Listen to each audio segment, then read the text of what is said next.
Hi friends, remedy ടോക്കിന്റെ ഏറ്റവും പുതിയ വീഡിയോയിലേക്ക് എല്ലാവർക്കും സ്വാഗതം. ഇന്ന് ഞാൻ കാണിച്ചു തരാൻ പോകുന്നത് ഇതുപോലെ ക്ലാവ് പിടിച്ച അഴുക്കായിട്ടുള്ള നമ്മളുടെ വീട്ടിലെ നിലവിളക്കുകളോ അല്ലെങ്കിൽ ഓട്ടുപാത്രങ്ങളോ ഒക്കെ വളരെ പെട്ടെന്ന് വളരെ എഫക്റ്റീവ് ആയിട്ടുള്ള രീതിയിൽ നല്ല പുതുപുത്തൻ പോലെ ആക്കിയെടുക്കാൻ പറ്റുന്ന തരത്തിലുള്ള ഒരു മിക്സിനെ പറ്റിയിട്ടാണ്. അതായത് ഈ മിക്സ് ഉണ്ടാക്കി ഞാൻ ഈ വിളക്ക് കഴുകി കാണിച്ചു തരാം. നല്ല അടിപൊളി റിസൾട്ടാണ്. സാധാരണ രീതിയിൽ ഞാൻ ആഴ്ചയിൽ ഒരിക്കലൊക്കെയാണ് നിലവിളക്ക് കഴുകാറുള്ളത്. ചിലർ ഡെയിലി കഴുകി ഉപയോഗിക്കുന്ന ആളുകളും ഉണ്ടാവും. അപ്പൊ അത്യാവശ്യം നല്ല രീതിയിലുള്ള അഴുക്ക് ഇപ്പം എന്റെ വിളക്കിലുണ്ട്. ഇനി നമുക്കിത് എങ്ങനെയാണ് കഴുകിയെടുക്കുന്നത്, എന്തൊക്കെയാണ് ആ മിക്സിന് വേണ്ടിയിട്ട് വേണ്ടതെന്ന് നോക്കാം. ആദ്യമായിട്ട് ഞാൻ എടുത്തിട്ടുള്ളത് ഒരു ചെറിയ കഷ്ണം ഇഷ്ടികയാണ്. അതായത് ചുടുകട്ട, ചുവന്ന കളറിലുള്ള കട്ടയുടെ ഒരു ചെറിയ പീസാണ്. നമ്മൾ കഴുകാൻ ഉദ്ദേശിക്കുന്ന വിളക്കിന്റെയോ പാത്രങ്ങളുടെ അളവിനനുസരിച്ചിട്ട് ഇഷ്ടികയുടെ ക്വാണ്ടിറ്റി കൂട്ടുകയോ കുറയ്ക്കുകയോ ഒക്കെ ചെയ്യാം. ഇനി നമുക്ക് നല്ല രീതിയിലൊന്ന് പൊടിച്ചെടുക്കണം. ഇഷ്ടിക പൊടിച്ചെടുക്കാൻ വലിയ ബുദ്ധിമുട്ടൊന്നുമില്ല. ഒന്ന് പൊട്ടിച്ച് കിട്ടിക്കഴിഞ്ഞാൽ നല്ല എളുപ്പത്തിൽ പൊടിച്ചെടുക്കാനായിട്ട് പറ്റും. കാരണം ഇത് മണ്ണുകൊണ്ട് ഉണ്ടാക്കിയിട്ടുള്ളതാണല്ലോ. അപ്പൊ ഞാൻ നല്ല രീതിയിൽ പൊടിച്ചെടുത്തുകൊണ്ട് വന്നിട്ടുണ്ട്. നല്ല ഫൈൻ പൗഡർ ആവാനായിട്ട് മാക്സിമം ശ്രമിക്കുക. ഇനി നമുക്ക് ഇതിനകത്തേക്ക് ചേർത്ത് കൊടുക്കേണ്ടത് ഒരു ചെറുനാരങ്ങയുടെ കുറച്ച് ജ്യൂസാണ്. ഞാൻ ആദ്യം ഒരു ഹാഫ് പീസിൻ്റെത് ജ്യൂസ് ചേർത്ത് കൊടുത്തു. പക്ഷേ ഈ ഇഷ്ടികയുടെ പൗഡർ കുറച്ച് അധികം ഉള്ളത് കൊണ്ട് ചെറുനാരങ്ങയുടെ ഈ ജ്യൂസും കൊണ്ട് ഇത് മിക്സ് ചെയ്തെടുക്കാനായിട്ട് പറ്റില്ല. അപ്പൊ അതുകൊണ്ട് ഞാൻ ഒരു ചെറുനാരങ്ങയും കൂടി ഇതിനകത്തേക്ക് ചേർക്കുന്നുണ്ട്. അപ്പൊ ഈ ചെറുനാരങ്ങകൾ കാണുമ്പോൾ നിങ്ങൾക്ക് മനസ്സിലാവും, അതായത് ഇതിലൊക്കെ ഒരുപാട് ജ്യൂസ് ഉണ്ട്. അതായത് ഞാനിത് ഇപ്പോൾ ഫ്രിഡ്ജിൽ നിന്ന് എടുത്തിട്ടേ ഉള്ളൂ. മാത്രമല്ല കുറേ ദിവസങ്ങളായിട്ട് ഇത് ഫ്രിഡ്ജിൽ സ്റ്റോർ ചെയ്യുന്നതുമാണ്. പക്ഷെ നല്ല രീതിയിൽ അതിൽ ജ്യൂസ് ഉണ്ട്.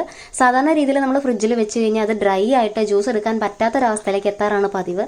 അപ്പൊ എങ്ങനെയാണ് ഞാൻ എൻ്റെ ചെറുനാരങ്ങകളൊക്കെ ഇങ്ങനെ ജ്യൂസി ആയിട്ട് എപ്പോഴും നിലനിർത്തുന്നതിനെ പറ്റിയിട്ടുള്ളൊരു വീഡിയോ ഞാൻ നമ്മുടെ ചാനലിൽ അപ്ലോഡ് ചെയ്തിട്ടുണ്ട്.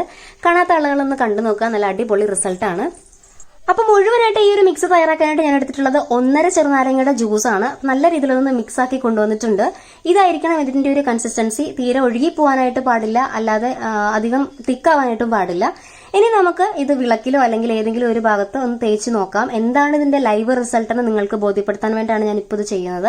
അപ്പൊ ഇതാ ഞാൻ ഈ ഒരു ചന്ദനത്തിരി കുത്തിവെക്കുന്ന ഈ സാധനത്തിന്റെ ഒരു ഹാഫ് പോർഷനിൽ ഈ ഒരു മിക്സ് ചേർത്ത് കൊടുക്കുന്നുണ്ട്. എന്നിട്ടൊരു 10 സെക്കൻഡ് അല്ലെങ്കിൽ ഒരു 20 സെക്കൻഡോളം നമുക്ക് ഇതിങ്ങനെ ഒന്ന് റെസ്റ്റ് ചെയ്യാനായിട്ട് വിടുക. അപ്പോൾ അതാ ഞാനിവിടെ ഒരു പകുതി ഭാഗം മാത്രം തേച്ച് വെച്ചിട്ടുണ്ട്. ഇനി നമുക്കൊരു 10-20 സെക്കൻഡ് വെയിറ്റ് ചെയ്യാം. അപ്പൊ ഇതാ ഒരു 20 സെക്കൻഡ് കഴിഞ്ഞിട്ടുണ്ട്. ആ മിക്സ് ചെറുതായിട്ടൊന്ന് ഡ്രൈ ആയിട്ടുണ്ട്. ഇനി നമുക്കൊന്ന് മാറ്റി നോക്കാം. ഇതാ കണ്ടില്ലേ, ഇതാണ് ലൈവ് റിസൾട്ട്. നിങ്ങൾക്ക് ആ വ്യത്യാസം മനസ്സിലാവുന്നുണ്ടാവും, എത്രമാത്രം അതിൽ ഒരു കളർ ചേഞ്ച് വന്നിട്ടുണ്ടെന്നുള്ളത്. നമ്മൾ പുതിയതായിട്ട് മേടിക്കുമ്പോൾ ഉള്ള ഒരു വ്യത്യാസം വന്നിട്ടുണ്ട് ശരിക്കും. രണ്ട് പോർഷനിലെയും സെപ്പറേറ്റ് ആയിട്ട് നിങ്ങൾക്ക് വ്യക്തമായിട്ട് കാണാൻ പറ്റുന്നുണ്ടാവും.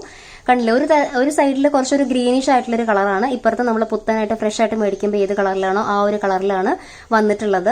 ഇനി നമുക്ക് വിളക്കിലും മറ്റെല്ലാം നമ്മൾ കഴുകാൻ ഉദ്ദേശിക്കുന്ന എല്ലാ സ്ഥലത്തും ഈ ഒരു മിക്സ് തേച്ചിട്ട് കുറച്ചു നേരം റെസ്റ്റ് ചെയ്യാനായിട്ട് വിടുക. അപ്പൊ ഞാൻ എല്ലാത്തിലും നല്ല രീതിയിൽ തേച്ച് കൊടുത്തിട്ടുണ്ട്. ആ ഒരു മിക്സ് തേച്ച് കൊടുത്തിട്ടുണ്ട്. ഇനി നമുക്കൊന്ന് ഉണങ്ങാനായിട്ട് വിടാം. ഉണങ്ങാൻ വെക്കേണ്ട ഒരു 10 മിനിറ്റ് ഒക്കെ മാക്സിമം വെച്ചാൽ മതി. നമ്മുടെ വിളക്കിൽ അല്ലെങ്കിൽ കഴുകാൻ ഉദ്ദേശിക്കുന്ന പാത്രത്തിൽ എത്രമാത്രം അഴുക്കുണ്ടോ അതിനനുസരിച്ചിട്ടുള്ള ടൈം നമ്മൾ കൊടുക്കുക. ഞാനിപ്പോൾ ഒരു 5-10 മിനിറ്റ് അതിൽ കൂടുതൽ വെച്ചിട്ടില്ല. ഇനി നമുക്കൊന്ന് മാറ്റി നോക്കാം. ഇതാ കണ്ടില്ലേ, കൂടുതലൊന്നും പറയാനില്ല. ഇതാണ് റിസൾട്ട്. നല്ല രീതിയിൽ അത് പെർഫെക്റ്റ് ആയിട്ട് വന്നിട്ടുണ്ട്. നമ്മൾ പുതിയതായിട്ട് നമ്മളൊന്നും ചെയ്തിട്ടില്ല. സ്ക്രബ് ചെയ്യുകയോ അല്ലെങ്കിൽ വേറെ എന്തെങ്കിലും ഉപയോഗിച്ച് കഴുകുകയോ ഒന്നും ചെയ്തിട്ടില്ല. അത്രയും അഴുക്കുണ്ടായിരുന്ന ആ ഒരു സാധനങ്ങൾ ജസ്റ്റ് ഈ ഒരു മിക്സ് തേച്ച് വെച്ചിട്ട് അത് റിമൂവ് ചെയ്യുമ്പോൾ കാണുന്ന റിസൾട്ടാണ് നിങ്ങളിപ്പോൾ കാണുന്നത്. അത്രയധികം റിസൾട്ട് കിട്ടുന്ന ഒരു സൂപ്പർ റെമഡിയാണിത്. അപ്പൊ എല്ലാവരും അടുത്ത തവണ വിളക്ക് കഴുകുന്നതിന് മുൻപ് ഒരു ചെറിയ ഇഷ്ടിക കഷ്ണമൊക്കെ സംഘടിപ്പിച്ചിട്ട് എങ്ങനെയെങ്കിലും ഇതൊന്ന് ചെയ്തു നോക്കുക. പറഞ്ഞറിയിക്കുന്നതിനേക്കാളും നിങ്ങൾക്ക് നേരിട്ട് അതിന്റെ ഒരു റിസൾട്ട് കണ്ട് മനസ്സിലാക്കാനായിട്ട് പറ്റും.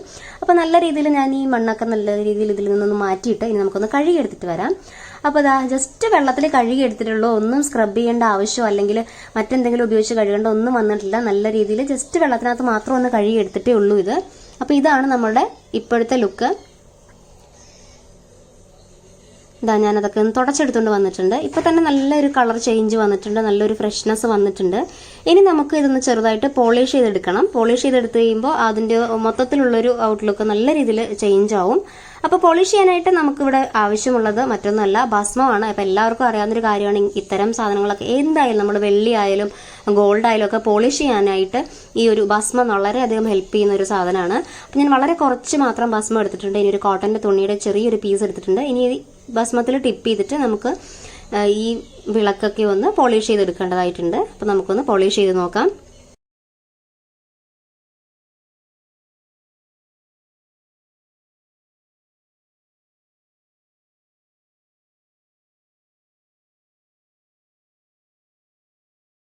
അങ്ങനെ ഭസ്മൊക്കെ ഉപയോഗിച്ച് കഴുകി കഴിയുമ്പോൾ നമ്മൾ ഉപയോഗിച്ച ആ ഭസ്മൊക്കെ നല്ല രീതിയിൽ ബ്ലാക്ക് കളറിലേക്ക് വന്നേക്കുന്നത് കാണാൻ പറ്റും. അതായത് ഇത്ര നന്നായിട്ട് കഴുകി എടുത്തിട്ട് വന്നിട്ട് അതിൽ വേസ്റ്റ് ഉണ്ടായിരുന്നു എന്നുള്ളതാണ് സൂചിപ്പിക്കുന്നത്. അപ്പോൾ ഇതാ പോളിഷിംഗ് ഒക്കെ കഴിഞ്ഞ് നല്ല രീതിയിലൊന്ന് തുടച്ചെടുത്തിട്ടുണ്ട്. ഇതാണ് നമ്മുടെ ഫൈനൽ ലുക്ക്, ഫൈനൽ റിസൾട്ട്. നല്ല രീതിയിലുള്ള വ്യത്യാസം നിങ്ങൾക്ക് മനസ്സിലാവുന്നുണ്ടാവും.